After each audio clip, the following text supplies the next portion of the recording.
You'll notice that in the synoptic gospels, whether we're talking about Matthew, Mark, or Luke, when the Lord is asked the question, which is the greatest of all the commandments, he basically gives two responses. So first of all, what he says basically is that you must love the Lord your God with all your heart, all your soul, all your mind, and all your strength.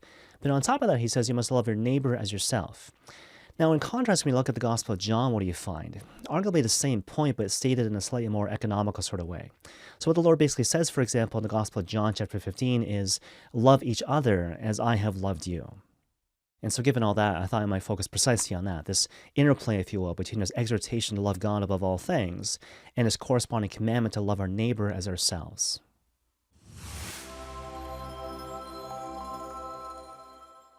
So when you look at these different biblical texts, even though the primary importance or the primary emphasis, if you will, is always placed on loving God above all things, so hopefully it goes without saying, the corresponding idea is that authentic love of God is always reflected in concrete, authentic love of one's neighbor.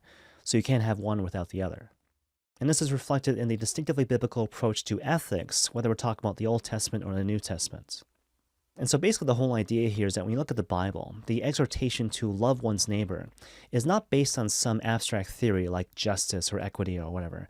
It is based on a memory, this memory of who God is and what he's done for us.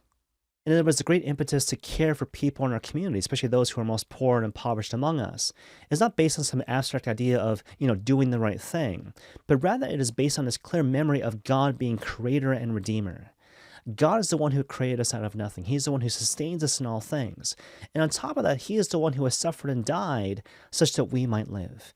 Jesus Christ suffered and died on the cross such that we might become reborn ultimately as sons and daughters of Christ the King. And again, mindful of that, we're called to pay it forward, to love our neighbor as ourselves.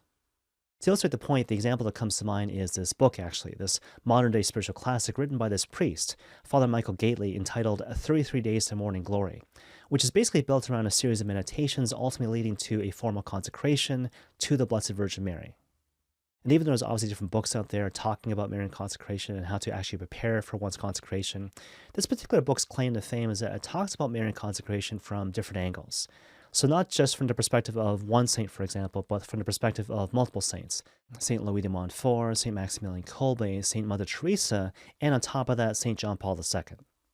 In any case, of all the different examples given in the book, the one which is most relevant in a certain sense for our purposes today is this meditation given by St. Mother Teresa of Calcutta on the Sacred Heart.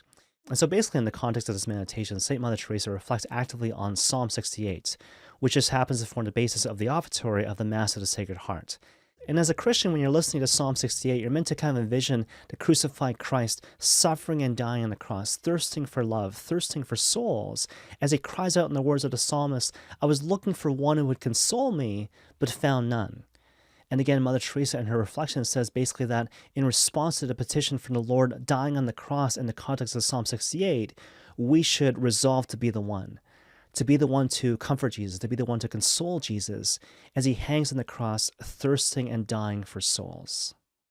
And of course, once you understand that, that's when you understand why the mission statement, if you will, of Mother Teresa's sisters, the missionaries of charity, is not so much to kind of satisfy a particular social ends, but in particular to satiate the thirst of Christ, to satiate the thirst of the suffering Messiah who suffered and died for the salvation of souls.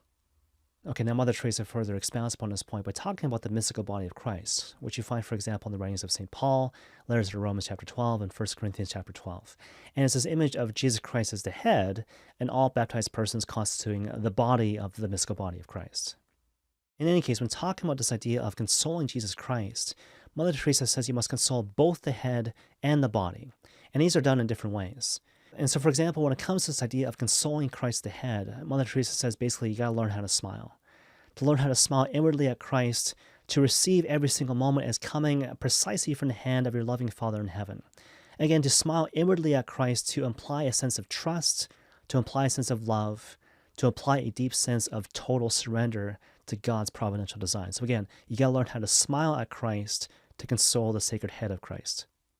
You see, in contrast, this idea of consoling Christ in his body takes a whole variety of different forms. And so certainly there's this really basic idea of serving Christ in our brothers and sisters, whether we're talking about the spiritual or corporal works of mercy. But Mother Teresa says that on a more fundamental level, we're called to recognize their thirst, to recognize the thirst of our brothers and sisters to be noticed, to be understood, to be loved. all these different variations of thirst, which ultimately point to a deep, fundamental thirst for God.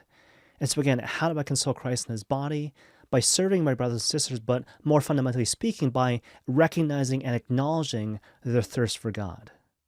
And you see, in this regard, Father Michael Gaitley has this really great line where he basically says we must learn to look at each other, to look at our brothers and sisters, especially those who are amongst the poorest of the poor, and to see them through our look, through our loving gaze. I delight that you exist, and I understand that pain and that thirst. Now, obviously, whenever we talk about things like loving God and loving neighbor, loving God through our neighbor, or satiating the heart of Jesus Christ, all these different thoughts and ideas are meant to lead to concrete action, which kind of begs the question, what do we do, practically speaking? Well, obviously, given the various needs of the world and our own unique circumstances, the particular answer to that question is not necessarily so straightforward. So it's something we all need to kind of pray into, to kind of ask the question, what is God calling me to do personally to kind of move the situation along? That said, for people living in the Archdiocese of Toronto, perhaps I must suggest that a really concrete way to really satiate the thirst of Christ is to contribute actively to Share Life, the official charitable arm of the Archdiocese of Toronto. So as you probably know, Share Life funds a whole variety of different charitable institutions, including those which serve such people as the elderly, vulnerable young mothers, and people suffering from mental illness, addiction, or whatever the case may be. Even for myself personally, I remember being at St. Augustine Seminary studying to be a priest and remembering with great fondness the great generosity of Share Life donors, because of course the seminary is one of the greatest beneficiaries of the Share Life campaign. And on top of that, I can't tell you how often over the years as a priest, I've referred my parishioners to Catholic Family Services, which again is a major beneficiary of the Share Life campaign.